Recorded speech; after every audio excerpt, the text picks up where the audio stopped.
കുരങ്ങന്മാരെല്ലാവർക്കും കൂടി ഒരു സൽക്കാരം നടത്തുന്ന ഒരു രാജ്യമുണ്ട്. വർഷത്തിലൊരിക്കല് ആ നാട്ടിലെ ഒരു ആചാരം എന്താന്ന് വെച്ചാല് കുരങ്ങന്മാരെല്ലാവർക്കും ഒരുപാട് കിലോ കണക്കിന് കേക്ക് ഫ്രൂട്ട്സ് ഒക്കെ നിരത്തി വെച്ചിട്ട് സൽക്കാരം നടത്തും. മനസ്സിലായോ?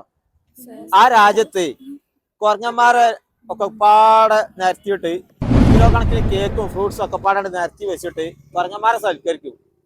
മനുഷ്യന്മാർക്കല്ല കേട്ടോ, അങ്ങനത്തെ രാജ്യമുണ്ട്. വർഷത്തിൽ ഒരിക്കലാണ്. നിങ്ങൾക്ക് പറയാൻ പറ്റുമോ എന്താന്ന്? ആൻസർ അറിയണവരുണ്ടോ? വിവാഹ വെഡിങ് മാൾ എടപ്പാൾ എന്ന് പറഞ്ഞ പേജാണ് ഫോളോ ചെയ്തിട്ട് ആൻസറിനോട് കമന്റ് ചെയ്തോളി.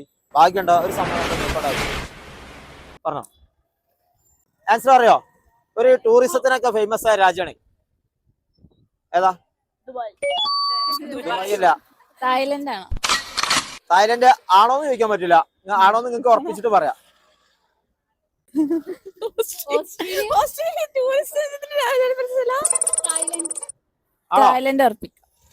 സാരല്ല, ഉറപ്പിച്ചില്ല. തായ്ലൻഡ്. ഒരു ആൻസർ തെറ്റിപ്പോയി. അന്ന് നിങ്ങൾക്ക് തോന്നുന്നുണ്ടാവും ചിലപ്പോ, പക്ഷെ ആൻസർ ശരി തന്നെയാണ്. ശരിയാണ്. അപ്പൊ ഈ ഓണം പ്രമാണിച്ച് അടിപൊളി കളക്ഷൻ ഒക്കെ എത്തിയിട്ടുണ്ട് കേട്ടോ. വിവാഹ wedding mall Kuttippuram road Edappal. അപ്പൊ പോവാ, പർച്ചേസ് ചെയ്യാ. തായ്ലൻഡിലാണ്. അങ്ങനെയാണ്. അവിടുത്തെ എല്ലാ വർഷവും അവിടെ കുരങ്ങന്മാരൊക്കെ വിളിച്ചെടുത്തിട്ട് സൽക്കരിക്കും. എല്ലാരും പോയിക്കോണ്ടേ ആ കൊല്ലത്തിലൊരു കേട്ടോ. ആൻസർ പറഞ്ഞതോടെ അപ്പൊ സമ്മാനം കൂട്ടത്തില് ചേർത്തിന് ഇതാ. അപ്പൊ പേജൊക്കെ ഫോളോ ചെയ്യട്ടെ എല്ലാരും. Okay, thank you.